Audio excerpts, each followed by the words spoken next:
देश के राजनीति में आज एक ऐसा बयान सामने आया जिसने संसद से लेकर सड़क तक हलचल मचा दी है। भारतीय किसान यूनियन के राष्ट्रीय प्रवक्ता राकेश टिकैत ने इस बार सीधे राजनीतिक अखाड़े में उतरते हुए कई विस्फोटक टिप्पणी कर दी है। टिकैत ने एक ही बातचीत में मस्जिद विवाद, घुसपैठ, नागरिकता सत्यापन, वोटर लिस्ट, एसआईआर अभियान और वंदे मातरम बहस, इन सभी मुद्दों पर ऐसी बात कही जिसे सुनकर राजनीतिक गलियारों में सन्नाटा फैल गया है। कहानी की शुरुआत मुर्शिदाबाद से होती है, जहां बाबरी मस्जिद के पुनर्निर्माण पर कांग्रेस सांसद इमरान मसूद के बयान ने पहले ही माहौल गर्म कर दिया था। लेकिन इस विवाद में एक नया मोड़ तब आया जब राकेश टिकैत ने दावा किया कि बाबरी मस्जिद निर्माण में 70% योगदान बीजेपी का है। यह वाक्य सुनते ही पूरा प्रेस रूम एक पल को शांत हो गया, जैसे किसी ने राजनीतिक बारूद पर चिंगारी रख दी हो। टिकैत ने आगे कहा कि मस्जिद बनाने वाले भी सरकारी लोग हैं और विरोध करने वाले भी सरकार के लोग, यानी उनके इशारे साफ तौर पर सत्ता और विपक्ष दोनों की ओर थे। उन्होंने इमरान मसूद के बयान पर भी कुंडली मारकर चोट की। कहा कि मसूद मुसलमान भी हैं और सांसद भी, इसलिए वह खुद ही अपनी बात का फैसला कर चुके हैं। ये बयान विपक्ष और सत्ता दोनों खेमों में बेचैनी पैदा करने के लिए काफी था। लेकिन कहानी यही नहीं रुकती। टिकैत ने उसके बाद घुसपैठियों का मुद्दा उठाया, एक ऐसा मुद्दा जो राजनीति को झकझोर देता है।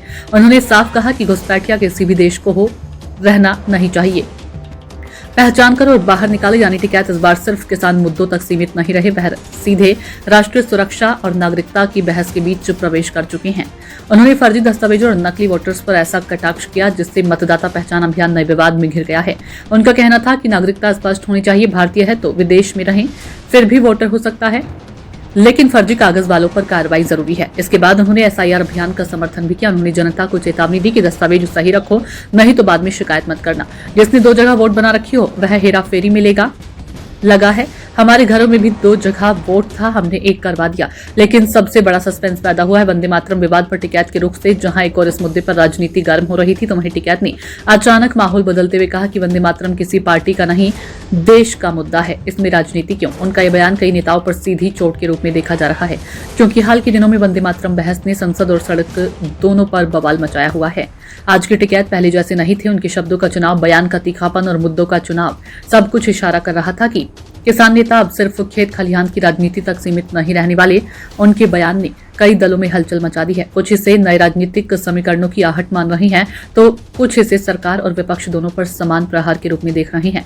राजनीतिक विश्लेषकों की माने तो टिकैत का ताजा इंटरव्यू कई मायनों में 2024 के बाद की राजनीति की झलक दिखाता है, जहां किसान आंदोलन की आग अब राष्ट्रीय मुद्दों की ओर बढ़ती नजर आ रही है। अब बड़ा सवाल तो यह कि टिकैत के इन बयानों का असर क्या होगा। क्या ये बयान किसी बड़े राजनीतिक फेरबदल की शुरुआत है, या यह सिर्फ एक संदेश है कि किसान नेता अब राष्ट्रीय बहस का हिस्सा बनना चाहती हैं। सस्पेंस लगातार बरकरार है, लेकिन इतना तय है, आज राकेश टिकैत ने जिस अंदाज में राजनीति पर चोट की है, उसका असर आने वाले कई हफ्तों तक देश की सियासत में गूंजता रहेगा।